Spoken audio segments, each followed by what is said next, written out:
Hello everyone, we have been talking about eSIM recently. eSIM is quickly moving towards becoming one of the primary modes of cellular connectivity. Today we are talking to Workz, one of the eSIM leaders who enable eSIM support for MNOs, MENOs and enterprises. I'm happy to welcome Edwin Haver, Chief Information Officer at Workz. It's a pleasure to have you, Edwin. Thank you, Ankit. It's a pleasure to be here. I hope I can answer some questions. Yes, we hope that too.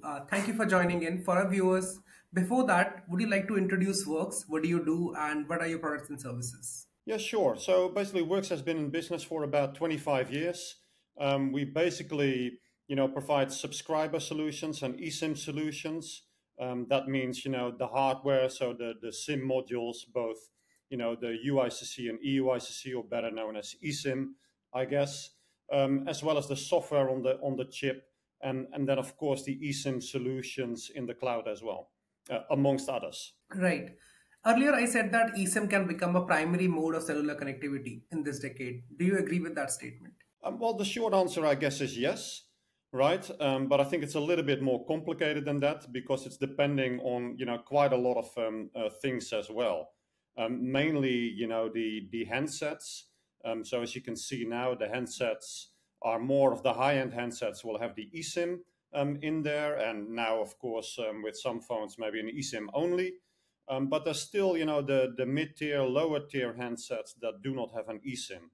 So that's basically really holding back, at least in the consumer side, on the consumer side of things, that it will become the primary method of onboarding a subscriber or subscribing to a package. Right, but we have seen the adoption grow quite fast at least for the last 2 years with the eSIM-only iPhone in the US, the 14 and the 15. Although, and there have been some developments on the mid and budget segment, price segments as well, regard to eSIM. But yes, things have been slow and hopefully things will improve very quickly. But another area where we have grown very fast is the adoption of eSIM amongst operators. Earlier, we used to see that only tier one operators or big operators were spending on eSIM or bringing in eSIM into their central strategy. But now we are seeing that tier two operators, tier two, three operators of the smaller scale, MVNOs, enterprises, all adopting eSIM very quickly. What are your thoughts on that? Yeah, we basically see the same thing happening in the market, right? So currently we support about over 100 telcos with our eSIM solution. So that's already quite a lot compared to a few years ago, right? So we definitely see there's traction in the market to offer these particular solutions, to their customers. Still, I think that there is kind of more education needed of the in the market, because there's still a lot of people that are not aware of eSIM and what it can do for them. So yes, we see a lot of basically telcos and specifically MVNOs and connectivity providers moving into this market and adopting the eSIM technology. However, I do still see a need for more education in the market, so there's more pickup as well. And then obviously, once more devices come on the market, that will come by itself, of course. And the iPhone will help with the eSIM only. Now it's also rumored to be introduced in Europe, right? So that will definitely help the market because you don't really want to lose those high ARPU users, right? So everybody wants to serve those particular users. iPhone 15 was expected to be eSIM only, especially for Europe this year, but that wasn't the case. If we go back 1 year, iPhone 14 was eSIM only in the US. And that was a big move. Some might say that it was an inflection point for the overall eSIM industry. Do you agree? And how do you think iPhone 14 and iPhone 15 have changed the way consumers especially look at eSIM? Well, I don't think it has changed so much, other than that, like I said, that the more operators feel the need to support eSIM technology. I don't think it has made a big change overall in the growth of the of the eSIM market as a whole. Yes, in terms of the systems out there, definitely. Not yet in terms of volume. We see clearly a growth in volume as well, right? But not as much as the industry would have hoped for. And I think that's mainly to do with the device support and then the education in the market as well. Right. And as you said, the impact has been there, but has not been seen in all different regions, all different areas. Why another observation of ours is that eSIM is slowly moving towards becoming central to the operator strategy rather than being on their tertiary list or being on their add-ons list or like being on their peripherals. But now it's becoming more central to the strategy. Do you think that is also matches with your observation of the market? Yes, that's absolutely correct. I think nowadays with the digital transformation that everyone is trying to adopt, right? They try to onboard customers online, where you used to go into a shop. Of course, in different markets, different cultures, there are different ways of doing things. But we see, especially with the new entrants, we see a lot of digital transformation that it's basically digital only. Yeah, you basically go onto the web or onto the app, you subscribe to a package, you pay for the package, and then basically you download the eSIM and off you go. However, there are of course different cultures. Like for instance, let's say Africa, right, where it's a little bit different. A lot of people on the ground rely on basically the SIM cards. Still, not everybody has that technology. Certainly, not everybody is aware of that technology. Probably most of them are not in those type of countries, right? So it's a little bit more difficult. So I don't see the SIM specifically going away. Of course, in the end, yes, but not in the near to medium term. I don't see that falling away.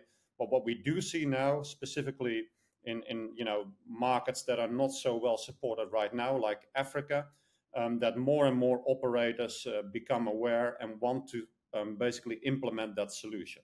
So yes. Yes, and you mentioned two different things. One was travel, and one was the need of education among the consumers. Now, I believe that with travel booming very quickly, there are some people who have eSIM capable smartphones, but do not use eSIM on those smartphones. But with travel, they get the chance to try out eSIM, and so when they actually move towards eSIM, they will face less resistance. They will be much better prepared, and much more. They will find it easier to move, and they will find it more motivated to move to eSIM once they have seen the benefits during travel. So I think that is one step. Uh, that is one step that travel can take on educating the customers as well.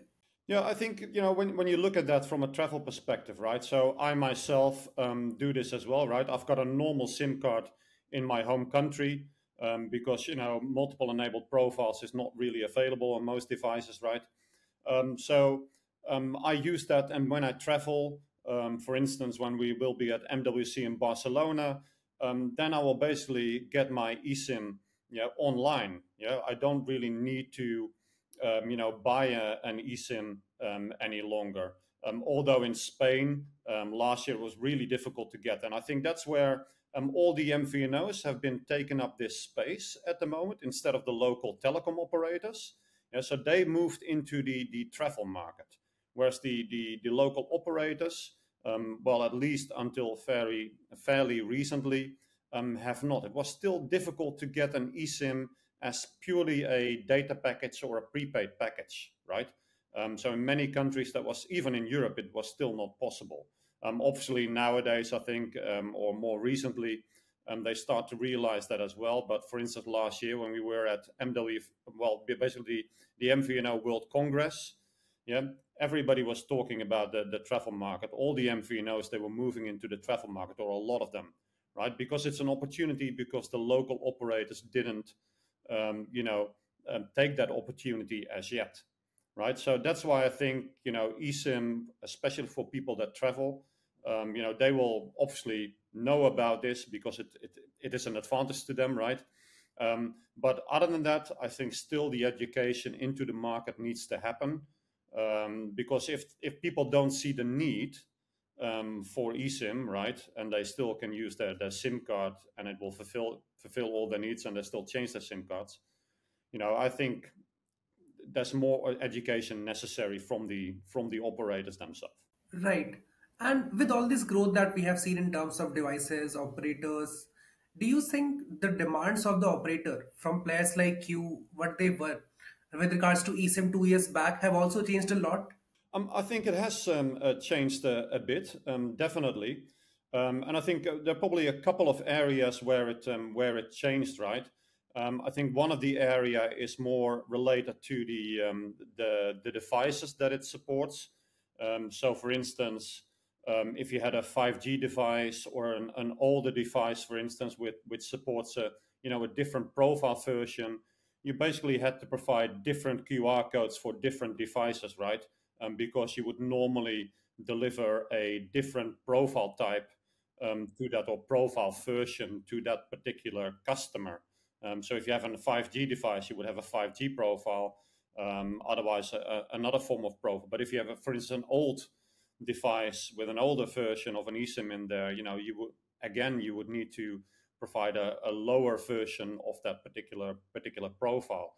And I think what we have done, for instance, intelligent profile delivery, where we see what the device capabilities are, we see what the eSIM capabilities are, and then in real time make sure that they get the right profile for that particular device and that eSIM. Similarly, there are other challenges as well, in terms of channel management. So we see in certain markets they use a lot of distributors, specifically in Asia. I think in Africa that's the case as well. So there's need for channel management, for instance, as well, because they already have sold, let's say, these eSIMs, and they have their own systems of distributing it throughout the market. And there are lots of other things, I think, where things have changed. For instance, inventory management. I think just-in-time delivery is very important. Multi-tenancy, I think, as well, specifically when you serve as an MVNE or an MVNO, they have their own customers. They basically want to offer them the same kind of services as well. So I think all in all, the challenges have changed for consumer, and I guess later we'll talk about that for IoT as well. Right, that's where I was going to take the conversation towards the IoT side. One of the buzzwords of the IoT side is eSIM has been SGP32, as you must be aware, and like of course it promises a lot of things. But what does it change exactly, and how do the users benefit from this technology? Okay, so initially, of course, when there was no standard at all, you had all these IoT devices in the market, and basically you had to change the SIM cards if you wanted to change provider, right? Or you need to have a roaming account, whereby, if a truck moves from one place or one region to another, so they would still have connectivity. And of course, multi-IMSI is still widely used, right? Where they just changed the IMSI through OTA. And then they came up with the M2M standard, so SCP-0102. But even that was kind of a model where basically you were locked into that particular model.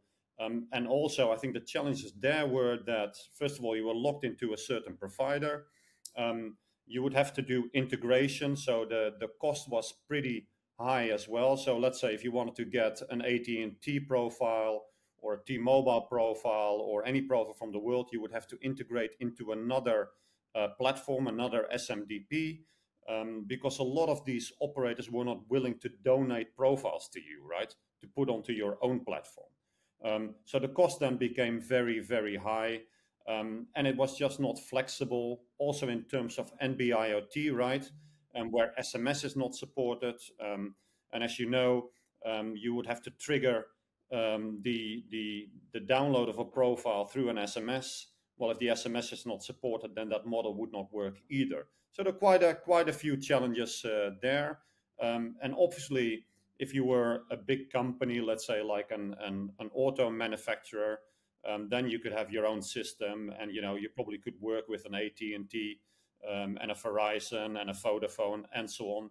But if you're a smaller IoT service provider, that becomes impossible, and then you would have to rely on an MVNO, a connectivity provider, with, for instance, a multi-IMSI solution.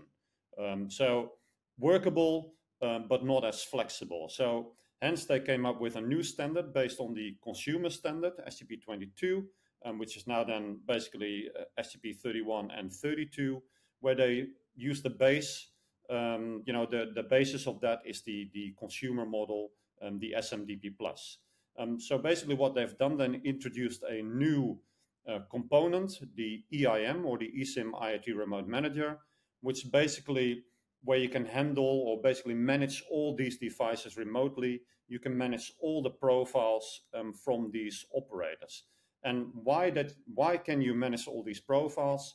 Because the operators don't actually provide the profiles. They only provide the profiles through their own SMDP Plus. So the only thing that you get is the activation code, right? So the activation code is basically the QR code, right? So you manage all these activation codes, and therefore you can then push an activation code to a certain device, and the device would connect to the SMDP Plus to download that profile. Of course, that's a very simple representation, right? There are other ways as well. So you got direct download, you got an indirect download for these network constrained devices. But I think that's probably a little bit out of scope to go into that. Right, and but still, even with the limitations, that still is a very promising solution, and many users are excitedly waiting for this. But I must ask you, what are the challenges that remain after SDP 32 is implemented? Okay, yeah. So it provides a lot of flexibility, right? Because if you have a contract, with multiple operators, you can manage all these profiles remotely to thousands, hundreds of thousands, millions of devices through the EIM. So yeah, initially a very flexible model. But what I think is very important is the automation aspect of this, right? So if you've got even 1,000, but let's say hundreds of thousands of devices that you need to manage, you don't want to manage them individually, right? You want to manage them in bulk.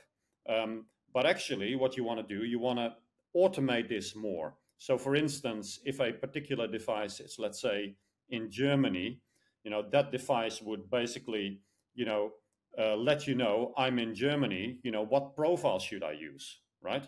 And then the platform then needs to tell this particular device, well, you need to download this profile, let's say from Deutsche Telekom or from T-Mobile or from Vodafone, right?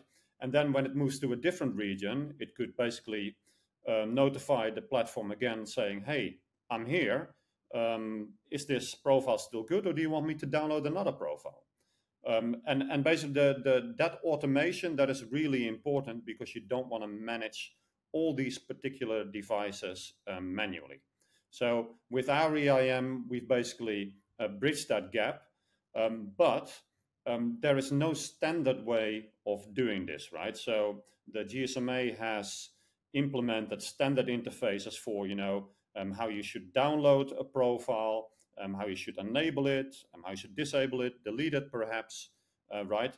But this particular automation, there's no specific standard for that. So what I envisage is that, like ourselves, our competitors will basically do the same thing. They will have that automation aspect, but everybody implements that in a different way. And therefore, you basically cause incompatibility, right? So that's one of the challenges, I guess. There are other challenges as well. I think, with the protocols being used, at the moment, the specification mentions HTTPS and CoAP, for instance, for, constrained devices. But, somebody might implement a different protocol, lightweight M2M, for instance, or something else. So that can also cause incompatibility. So if an OEM decides, okay, well, I want to use lightweight M2M, and somebody wants to use those devices, but their EIM doesn't support that, then you've got a problem, of course. So I think there will still be challenges, but of course, this model is way more flexible and actually workable for OEMs and IoT service providers. Thank you, Edwin. I'm sure all the viewers and all the listeners must have had a great time. Very informative, very helpful. Thank you for joining us. Thank you for your time. Just to end, before the end, would you like to give us your expectation for 2024 from the eSIM industry? Yeah, sure. I think the IoT business as a whole is growing. The IoT market as a whole is growing, right? And specifically, cellular connectivity as well. So with the new standards, probably solutions will come out perhaps end of 2024 maybe 2025, right? Because there's still a lot of things to be done. But I expect a lot of growth in this particular area. And I think, as with others, we keep on developing that, both the immediate solution as well, right? Because, if you want to do it now, you need to have something ready as well. So we provide a immediate solution as well, which then basically you can transform into an STP32 solution as well. So basically, the devices that you manage now, with our EIM, you can also manage future devices that support STP32 with the same EIM as well. So I think it's very exciting. I think there will be a lot of growth, and I think we'll see a lot of development in this particular industry. Great. Thank you, Edwin. Thank you so much. Thank you for your time. Thank you, everyone. Okay, thank you very much for having us. Take care. Bye.